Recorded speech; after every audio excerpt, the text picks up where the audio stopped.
बिस्मिल्लाहिर्रहमानिर्रहीम। अस्सलाम वालेकुम। कैसे हैं आप सब? उम्मीद है आप सब खैरियत से होंगे। अल्लाह ताला आप सबको हमेशा खुश और आबाद रखे। आज हम बनाएंगे झटपट से बहुत आसान बहुत मज़े का ब्रेकफास्ट बनाएंगे, ताकि अगर आपके पास टाइम कम हो तो आप कम टाइम में बहुत ही यमी सा ब्रेकफास्ट रेडी करें और इन्जॉय करें। इनमें हम जिन चीज़ों का इस्तेमाल करेंगे, अंडे लेंगे 2 अदद। चीज़ों का इस्तेमाल आप अपने हिसाब से कम या ज़्यादा कर सकते हैं। साथ में मैंने थोड़ी सी प्याज ली है, टमाटर है, एक सब्ज़ मिर्च का इस्तेमाल करेंगे, नमक, काली मिर्च का पाउडर, ज़ीरा पाउडर और गरम मसाला पाउडर। और एक और मैं आपको बताऊं, ये देखिए मैंने क्या किया है कि इसका लेबल लगाया जो आपके लिए भी बहुत आसान होगा। तो आप भी घर में जितने मसाले हैं उन पे आप इसका खुद भी लिख के लेबल लगा सकते हैं और आप इसे प्रिंट आउट भी कर सकते हैं। तो इस तरह ये कि आपके लिए आसानी होगी।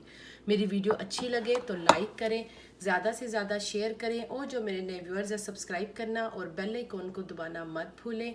इस तरह ये है कि मेरे आने वाली रेसिपी सबसे पहले आपको देखने को अल्हम्दुलिल्लाह। चीज़ों को मैंने मिक्स कर लिया। मैंने जितनी चीज़ें आपको दिखाई थी सब मैंने इसमें ऐड कर ली हैं।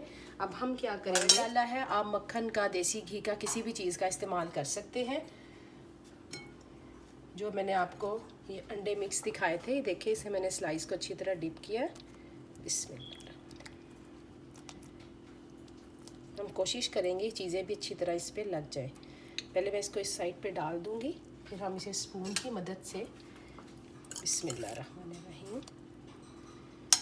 और झटपट से ये रेडी होता है, बहुत ही मज़े का लगता है। आप इसे टी के साथ लें और इन्जॉय करें। आंच को हल्का रखेंगे ताकि हमारा जो स्लाइस है वो जले ना। जब एक साइड पक जाएगी तो मैं फिर इसकी साइड चेंज करती हूँ, फिर आपको दिखा। जो साइड मैंने आपको दिखाई थी उसको मैंने ज़्यादा कुक नहीं किया, सिर्फ हल्का सा कुक किया था। जैसे ही वो हल्की सी कुक हुई तो मैंने साइड चेंज कर ली और दूसरी साइड जो हमारी खाली थी उसमें भी मैंने सब चीज़ें लगा दी हैं। तो मैं दोनों तरफ पका के अच्छी तरह हल्का सा गोल्डन कलर देंगे, फिर से डिश आउट करते हैं। बहुत ही मज़े का ये हमारा झटपट से ब्रेकफास्ट रेडी है और यकीन मानिए बहुत यमी बनता है और कम टाइम भी बनता है। आप इसे ज़रूर ट्राई कीजिएगा और मुझे बताइएगा आपको कैसा लगा। देखिए हमने साथ गरम गरम चाय भी सर्व की है और आप पिएँ, खाएं, इंजॉय करें। लाइक करना, शेयर करना और सब्सक्राइब करना मत भूलिएगा। इंशाल्लाह फिर आऊँगी बहुत जल्द नई और आसान रेसिपी के साथ। दुआओं में याद रखिएगा। अल्लाह हाफिज़।